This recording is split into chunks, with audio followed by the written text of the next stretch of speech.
Hi, welcome back.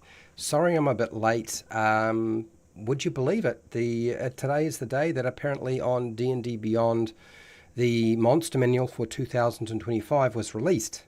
So now I'm not working with the old 2014 stat blocks. I am shifting over to the new stuff and I will breaking them down. Let's see how good they did it. Like what sort of job did they do? Was it good enough or did they need to do more?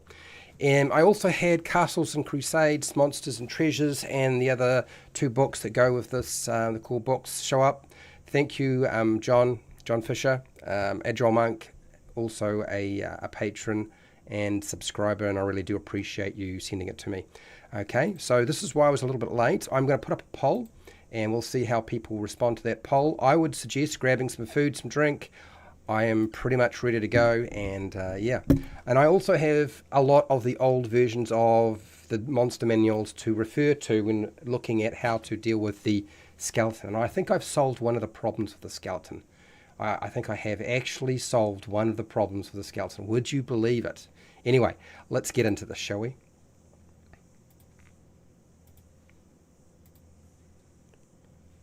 Hi, welcome to How to RPG. My name is Fred Wheeler, and today I want to talk about tabletop role-playing games.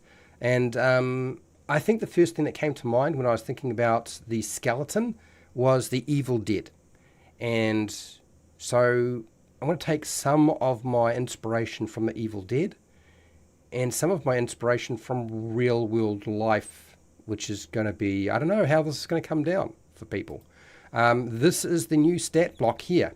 For the skeleton from the Monster Manual for 2025, it is slightly different to the monster from 2014, that Monster Manual.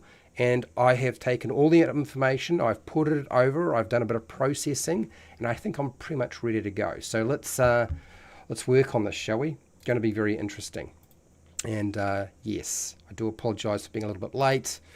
Things come up sometimes. Anyway, I have a Google document that I've prepared. I also have my own table, but I looked at this table and I realized they were ignoring certain things that I had put in place. And so there are certain aspects of that table that I'm going to also ignore just for the sake of making life easy for you and for me. Okay.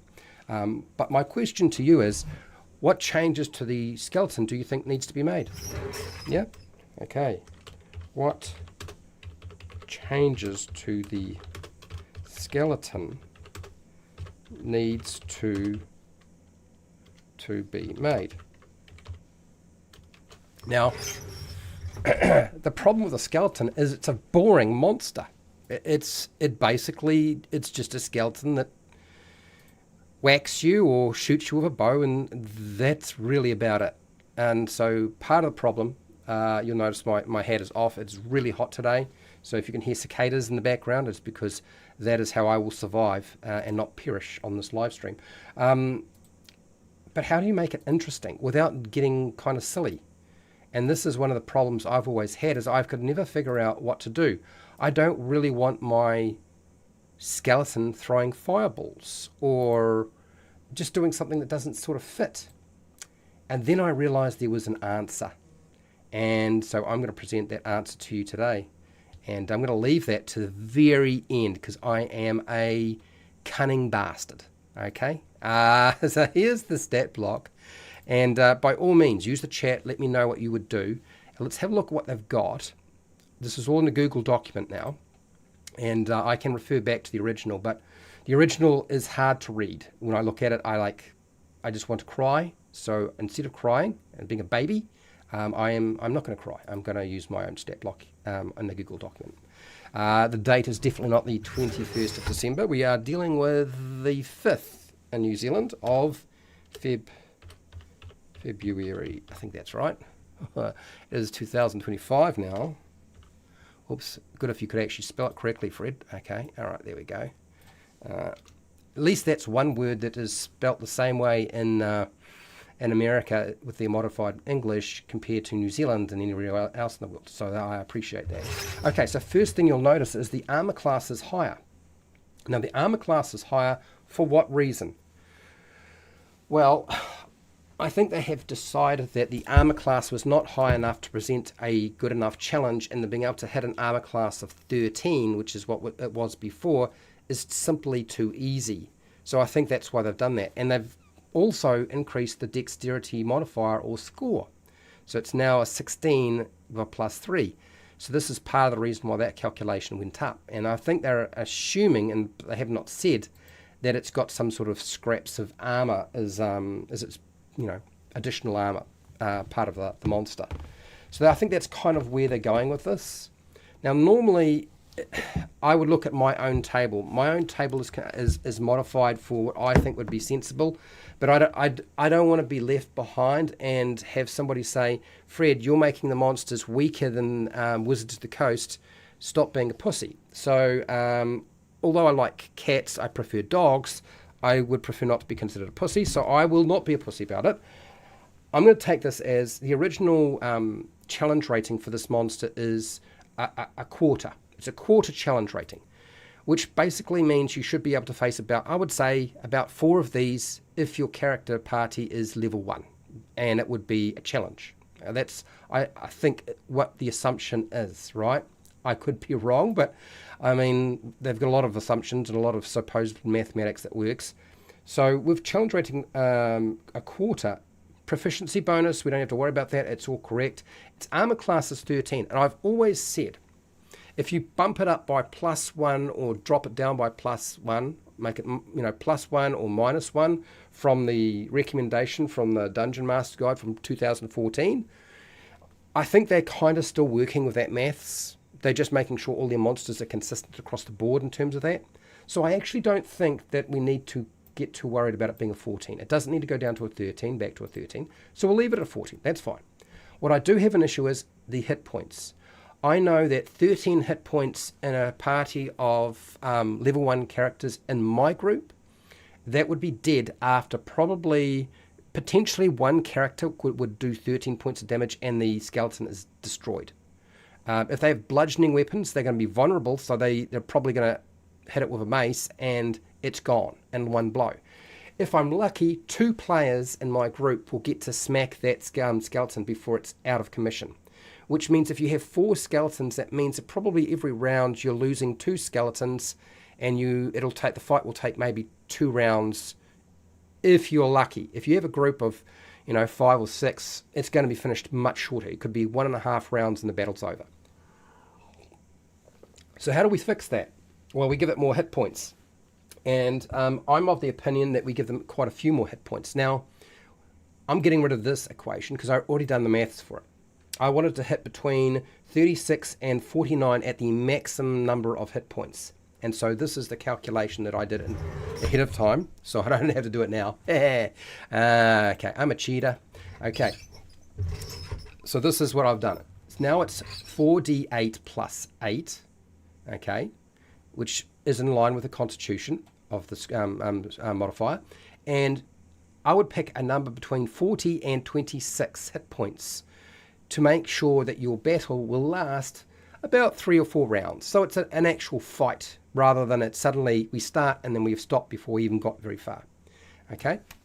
That would be my advice to you. If you use more skeletons, it's going to be more difficult. Use the lower hit point number. 26 for inexperienced people, really, really powerful power build, power gamers and so forth who are skilled. Use the 40. Okay? In my group, I would use 40. You might use a number between those 2 numbers, okay? The speed, we'll leave it alone. I don't think it needs to. We need to worry about that. The dexterity, we're going to accept their 16 as the dexterity score, and their modifiers now being a +3. I'm fine with that. This changes how hard we hit too, by the way.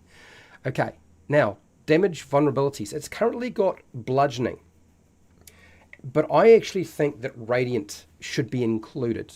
Why? Because it's an undead creature, and radiant is like the pure energy, positive energy that's going to make your life miserable as a creature. So I want to include that as well. So that is what I'm going to do. That is why it is there. Do I think it needs any other vulnerabilities? Absolutely not. Does this mean that the skeleton will be killed fast? Absolutely, but that's why we've increased the number of hit points that the skeleton has. So, yeah. And it also means that if you have a bludgeoning weapon, or you can do radiant damage like you're a cleric or a paladin, then you've got a bit of an advantage. And I'm fine with that. They should have an advantage in these situations. But there's nothing stopping any player wielding a bludgeoning weapon. Unless, of course, they're a spellcaster. And in any case, they're probably better off to just find a spell that does radiant damage or something that doesn't do the following damage. Okay, anyway. So let's have a look at damage immunities. Normally, this thing had only, if you'll see here, and it's not clear, right? If you see this new stat block, immunities, it says poison.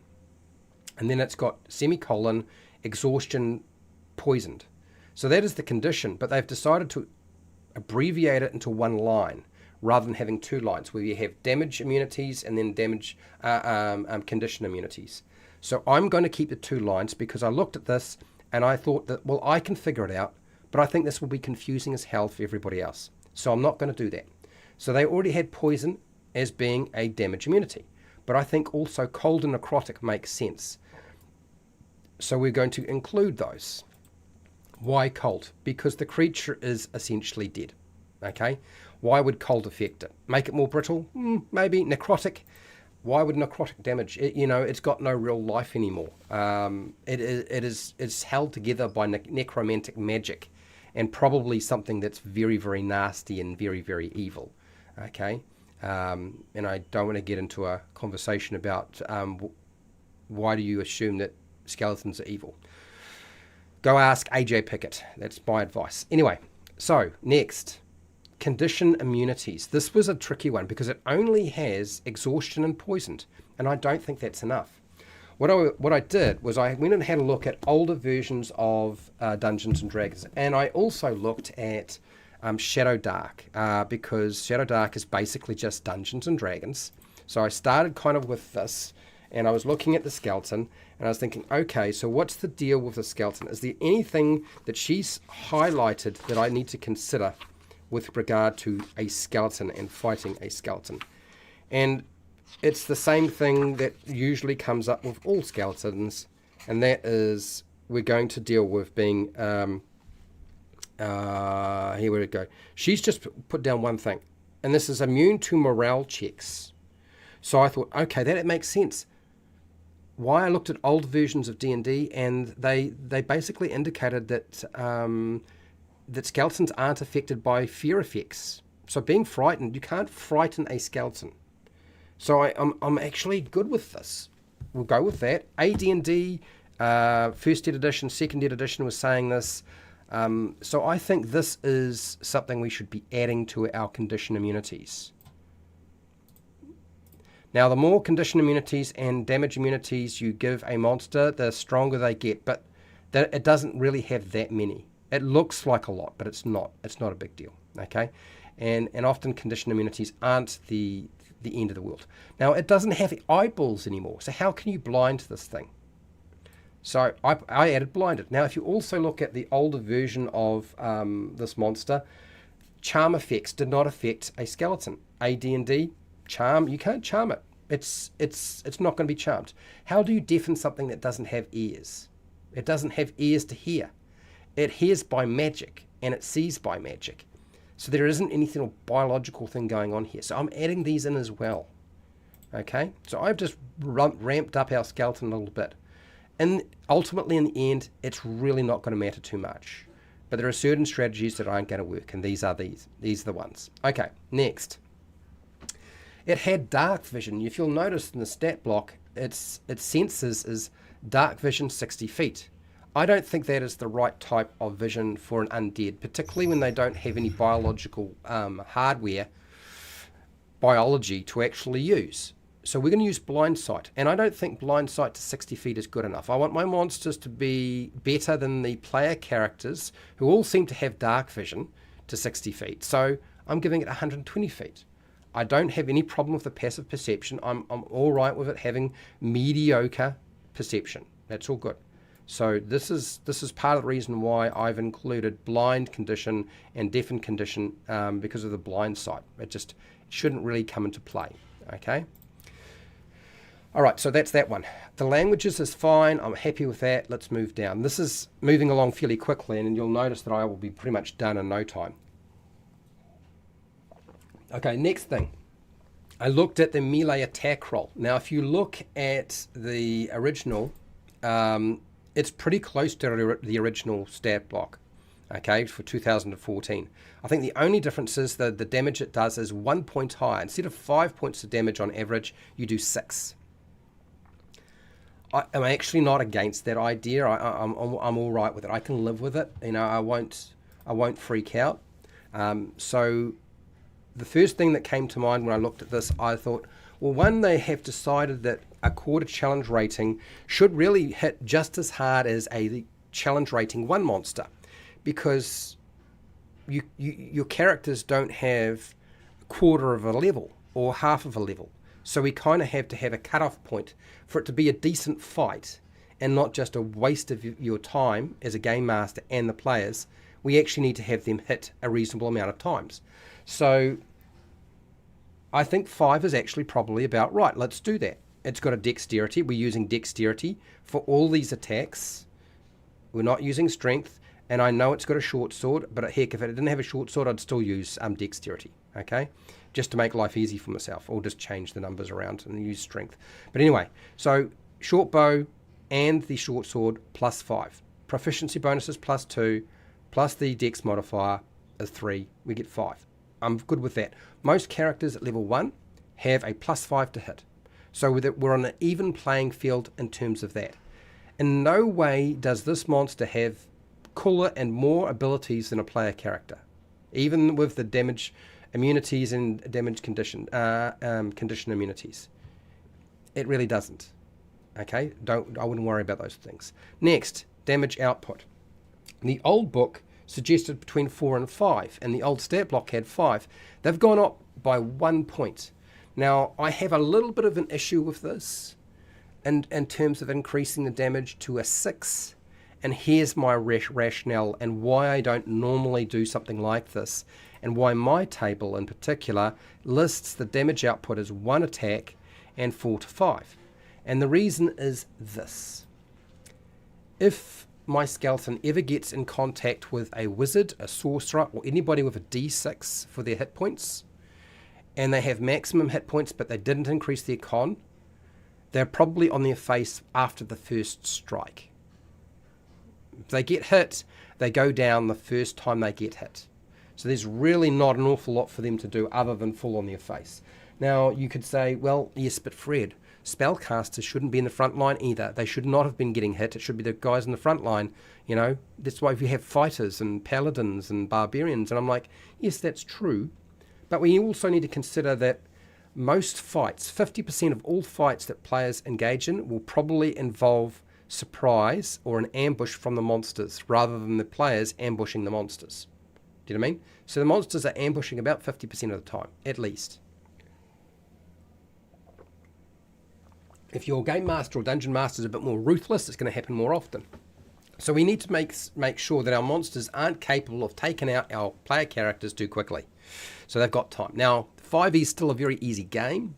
It is not like playing Shadowdark or Castles and Crusades or anything like that. It is a much easier game. So I have a little bit of an issue with this, but it is 1 point up higher than I would have liked it to be. The highest I would have gone is 5, but it's now a 6. I'm going to sit with this and consider this. This is a time where let's just let it lie and see what happens. We'll try it out and see if it's a problem.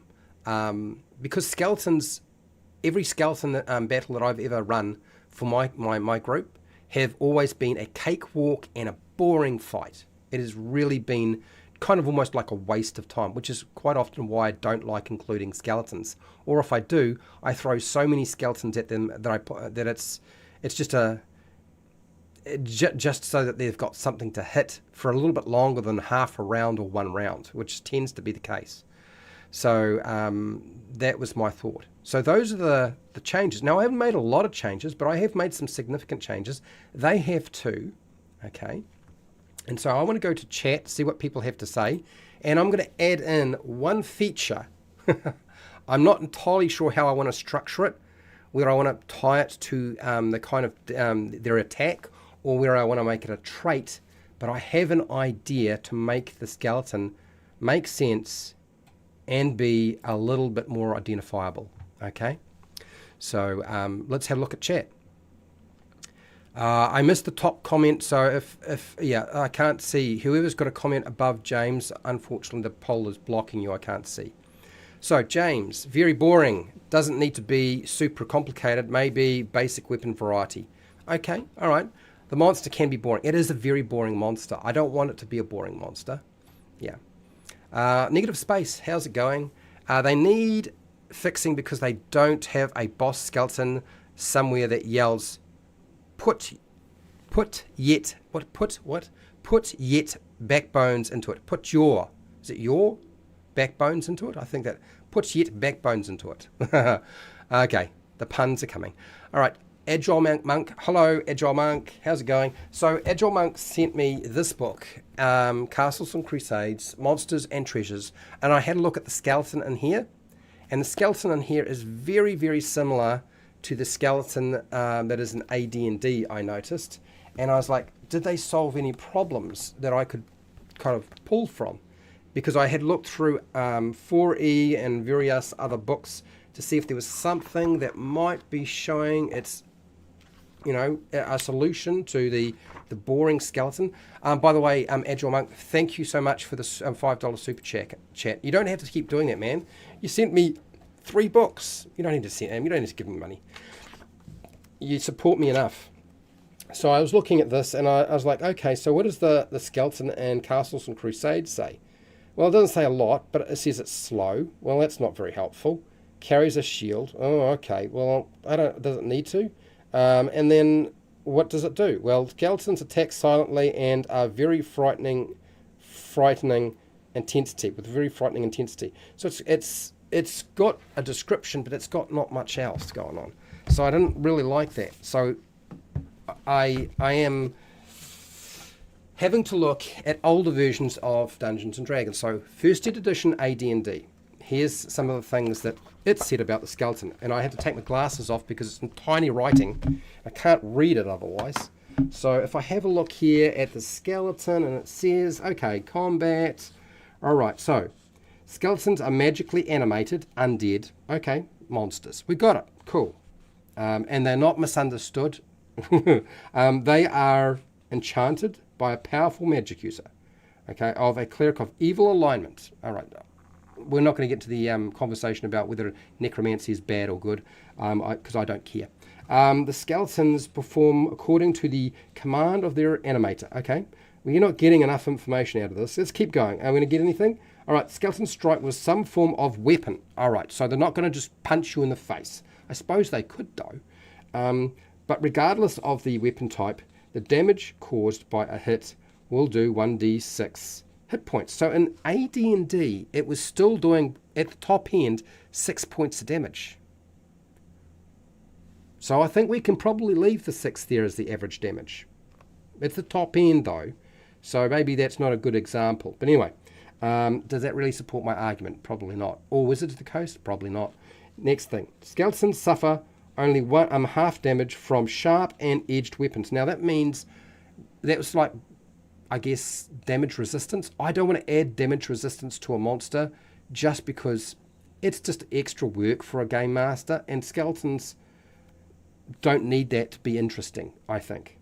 Blunt weapons such as clubs, maces, and flails score normal damage. So we've made it vulnerable. Okay? Fire scores normal damage. Now, here we go. Sleep, charm, hold, and cold-based spells do not affect skeletons. Interesting. That said hold. So that's like paralysis. You cannot... we added it in charmed. We added in cold. We didn't add in... Now, sleep's too difficult to figure out. I can't be bothered trying to figure that one out. What do you got here, Fred Huber? Hello, Fred. I voted that turn undead is an action that only keeps working if they keep using the action each round. But why would a skeleton be turning undead? I am lost. You've completely confused me, Fred. Fred is a patron and a moderator. So is Agile Monk, by the way. So I'm not here to change Turn Undead today. I am here to fix the skeleton. So let's consider paralysis a legitimate change to this monster. It was an AD&D. Or maybe we shouldn't. Maybe we should look at AD&D Second Edition. Let's do that. So I'll grab another book. This is the Monstrous Manual, Second Edition AD&D. And if I have actually page marked things so I can find stuff faster. Or I can take the glasses off again because the print's still too small. Next, and my glasses aren't for reading. Combat. So looking through here, most of the things that I've already said from First Edition are the same. It says here skeletons are immune to sleep, okay, charm, and hold spells, which is essentially paralysis. Because they are assembled from bones, cold-based attacks also do skeletons no harm. So this is one of the reasons why I added those things in, okay? And then it says that edged or piercing weapons only do half damage. I don't want to do damage resistance, as I said. Blunt weapons do normal damage. They are more likely to actually break the bones of the skeleton. Great. Awesome. Fire also does normal damage against skeletons. Okay. Holy water is going to be much more effective. Okay, cool. And then skeletons are immune to fear spells. Now you might say, yeah, but there are fear effects that aren't spells. I don't think it matters. Why would a skeleton be scared of anything? It's already dead. You know what I mean? It's basically just a spirit, an evil spirit possessing the thing, taking control and using the structure as a tool. And they never need to check morale. Well, that's another reason why I don't think they can be frightened. Okay. And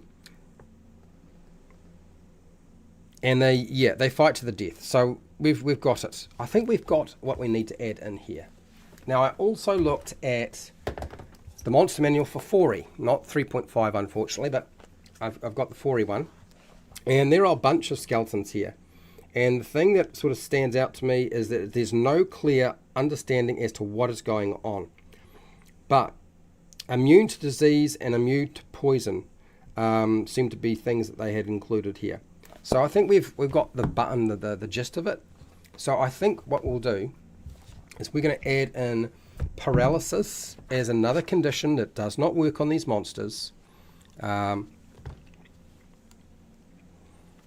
I'm going to give you what I think is a solution to the skeleton. If I can just get my screen to come back up. Here we go. Here we go. So this is what I would do. I would add in paralysis, and I was thinking I wanted to do disease with a skeleton.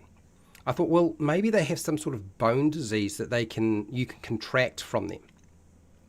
And I was like, yeah, but why would you get the bone disease? It's not like they're going to scratch you to death or slap you or just punch you in the face and, the contact passes the disease to you. They're usually using a weapon like a short sword or a short bow. So that doesn't make any sense, does it? But then I thought there is another disease that I could use. And I thought, well, they probably use rusty weapons like rusty swords and rusty arrowheads and so forth. So what's on rust? Tetanus. I know this sounds strange. A whole bunch of people have just run away. It's like Fred has just lost his mind. No, I'm serious. We're going to add tetanus as its trait. You're going to let me know if I'm out of my mind, but paralysis, paralyzed.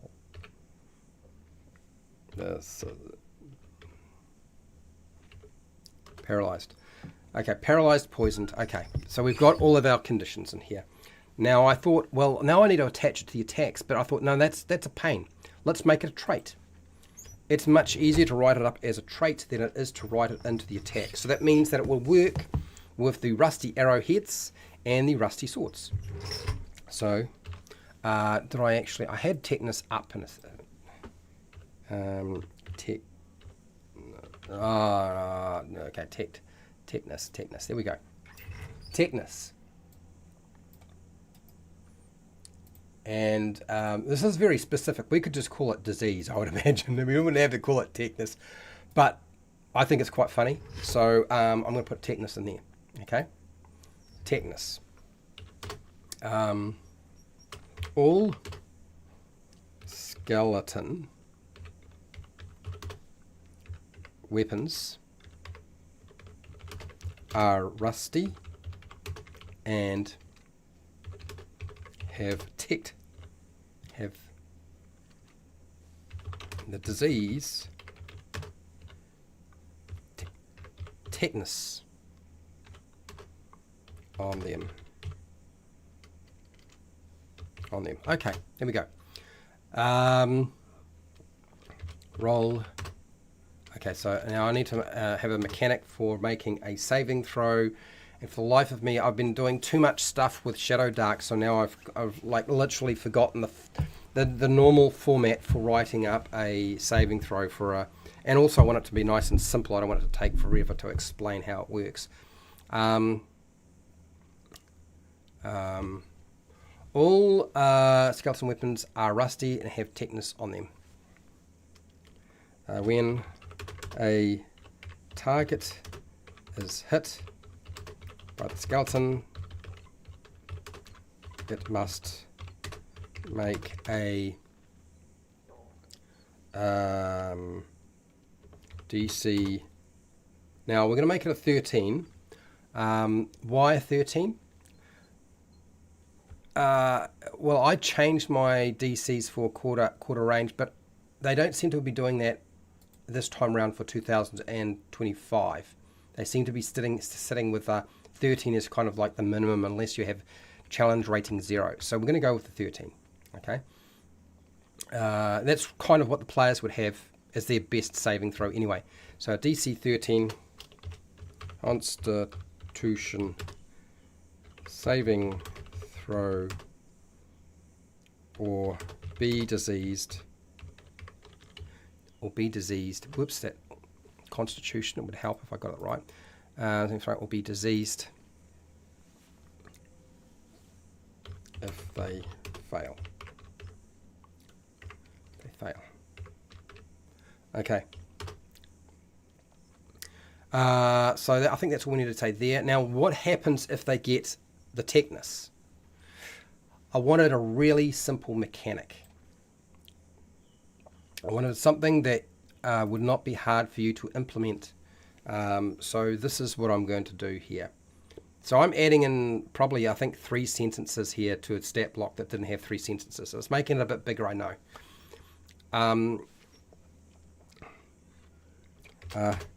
Diseased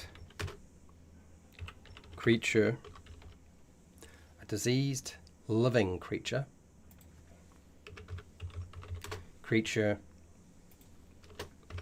loses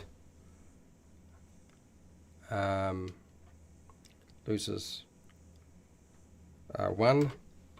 hit point from their maximum each day at sunrise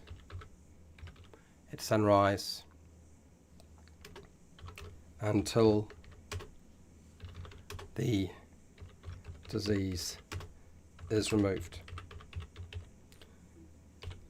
Yeah, you might have noticed I did not put a time limit. Like it could kill you. It would take a little while if you're a low level. You know, if you've got 6 hit points, you've got 6 days, and then your maximum hit points are going to be 0. I don't think I need to say. Do I really need to say that when you reach 0 hit points, you are dead? Because you are dead. When your maximum hit points are 0, you're dead. So this is the ability that I would give. It will play in with the sword attack every time you hit with the sword, and every time you hit with the arrow from the short bow. Because everything they've got is rusty, covered in tetanus. Yeah, that bacteria is going to kill you. I mean, that is I think the simplest way to make a skeleton make sense and dangerous. What do you think? Good idea? Bad idea? Go home, Fred. I mean, you tell me. Shadow Dark can do that to you once you get to play it quite a bit.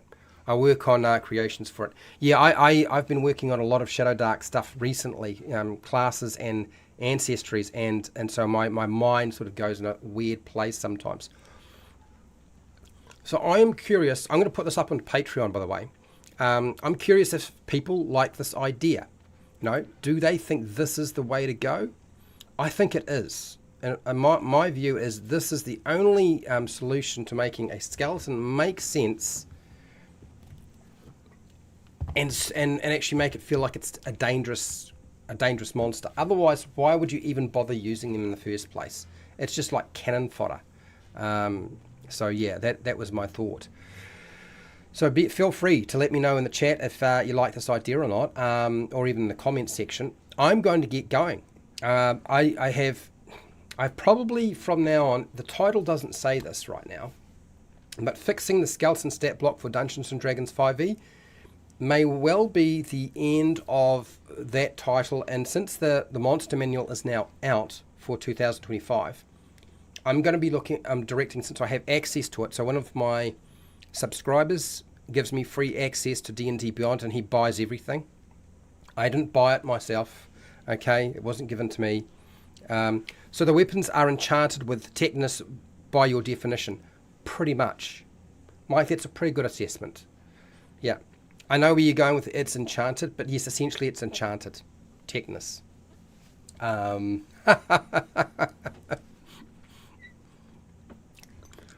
So yeah, that would be my go-to with this. I didn't want the characters to wind up dying and becoming skeletons or anything like that.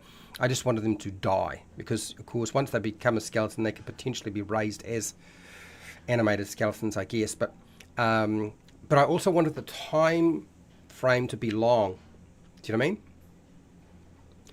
The new monster manual is pretty disappointing, says Agile Monk. I've only had a chance to look a little bit at it, but I'm going to be breaking down a lot of the monsters that are in there, that are part of the Creative Commons most of the time, and doing a rebuild of them if I think there's a problem. Okay, and then we'll take all those things that I've put onto Patreon, we'll shove them into a document, and at some point it will hopefully become a formal document released by myself, AJ Pickett, Wally EDM, and yeah, I don't know when that'll happen. It's a monster manual with a lot of monsters in it. It's going to take a long time. Yeah. If I rated the 3 books 1 to 5, it would be 4 DMG, 3 for the Player's Handbook, and 2 for the monster manual. Well, that is not good. That is not a good rating, John. That's a bad rating. It's not a very good rating. So you're going to see in the title probably next week, fixing whatever monster stat block for Dungeons & Dragons 2025. Because I think at this point, Dungeons & Dragons 5e is not the same as 2025. It has similarities. Like if you look at older versions of D&D, a lot of the monsters, a lot of the abilities, everything, they're all very similar. Very, very similar. There are minute little changes that aren't exactly the same. So that is what you're going to wind up with for a while, until we get through all those monsters, because I need to do them all so that I can put them into a formal document. That's the plan. Okay. You'll have years of fixing to do on the channel. Yes, I probably will. Yeah, I think I could probably do 50 monsters in a year if I did one every week. It's probably about the limit. Tabletop role-playing game. You've got to put in a link here. I don't know what the link is for, but anyway, I'm going to end this poll. You'll find at the end of the week, when I have time to actually do it, you'll find it up on Patreon. It will not be free. There are some free monsters up on Patreon, by the way, that I've put out. I think once a month I put a free bunch of free things, like Star Wars adventures, and sometimes it's an adventure, sometimes monsters, sometimes magic items, sometimes all of it. But yeah, I do a lot of stuff every week, so there's a lot of stuff coming through. And then anyway, Please have folks check this out and register, all free, and we promote creators and Fred. Yes, he does, actually. No ads and all free support. Really do appreciate it. Yep, go check it out. And yeah, I'm going to get a heck out of here, people. So, so next week, we're definitely looking at the monsters directly from the 5E, not the 5E, the 2025 Monster Manual. 2025 Monster Manual, which essentially is just Dungeons and Dragons 6E. That looks very similar to 5E. Anyway, I'm going to get going. Thank you. Huge thank you to everybody who's been here, watching and listening. Really thank you to taking part in the poll. It's interesting to see that, do you think the skeleton for Dungeons & Dragons 5e needs fixing? And yes, 61%. Undecided 30%. No, 7% out of 13 votes. So very, very interesting. Yeah, I'm pretty happy with how things have panned out. So yeah, I really do appreciate Agile Monk, Negative Space, Fred Huber, and Mike for putting in their 2 cents. I do appreciate it. I see Negative Space is throwing in his 2 cents about how he would go about doing this as well. Interesting. Okay, anyway, wherever you are in the world, whether it be the morning, the afternoon, or the night, please look after yourself, your family, and your friends. Be nice to your neighbours, and hey, till next time, keep rolling those 20s.